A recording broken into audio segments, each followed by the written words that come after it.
9 जून की तारीख खास बन गई। नरेंद्र मोदी ने लगातार तीसरी बार प्रधानमंत्री पद की शपथ ली।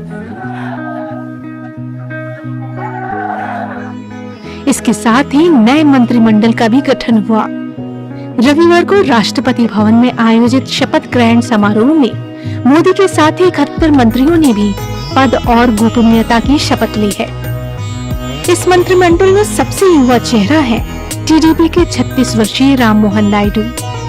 I, Kinjarapu Ram Mohan Naidu, do swear in the name of God that I will bear. Ram Mohan Naidu Modi सरकार 3 में सबसे कम उम्र के कैबिनेट मंत्रियों में से है। इन्हें चंद्रबाबू नायडू का बेहद करीबी माना जाता है। उनके पिता टीडीपी नेता हीरन नायडू भी केंद्रीय मंत्री रह चुके हैं। महाराष्ट्र से आने वाली रक्षा निखिल खड़से की उम्र भी 36 साल है। इन्होंने भी मोदी कैबिनेट में मंत्री पद की शपथ ली है। भारत के संविधान के प्रति सच्ची श्रद्धा और निष्ठा रखूंगी। रक्षा खड़से एकनाथ खड़से की बहू है।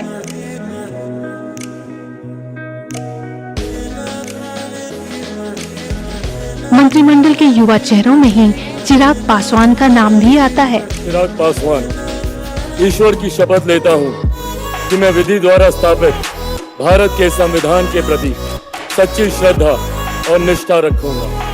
लोकसभा चुनाव में बिहार की हाजीपुर सीट से उन्होंने जीत दर्ज की। यह सीट उनके पिता की परंपरागत सीट रही है, जहां से दिवंगत रामविलास पासवान 9 बार सांसद बने थे। अब उनके बेटे चिराग पासवान पिता की सीट से जीतकर मंत्री बने हैं।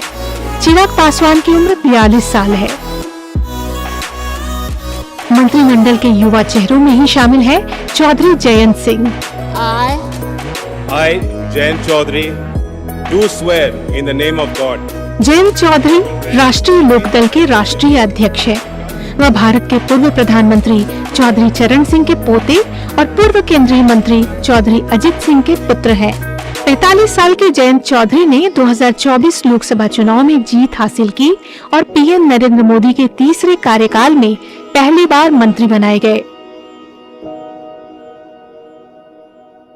युवा चेहरों में एक और नाम आता है अपना दल एस की प्रमुख अनुप्रिया पटेल का। अनुप्रिया पटेल सत्य निष्ठा से प्रतिज्ञान करती हूँ कि अनुप्रिया पटेल को राज्य मंत्री का पद दिया गया है। साल 2014 में मिर्जापुर लोकसभा क्षेत्र से जीत हासिल करके अनुप्रिया पटेल पहली बार सांसद बनी थी। यह तीसरी बार है जब उन्हें राज्य मंत्री पद दिया गया है। एनडीए की इस सरकार में पश्चिम बंगाल से 2 सांसदों को मंत्री बनाया गया है। इनमें से एक शांतनु ठाकुर है, जो मोदी के दूसरे कार्यकाल में भी मंत्री रह चुके हैं।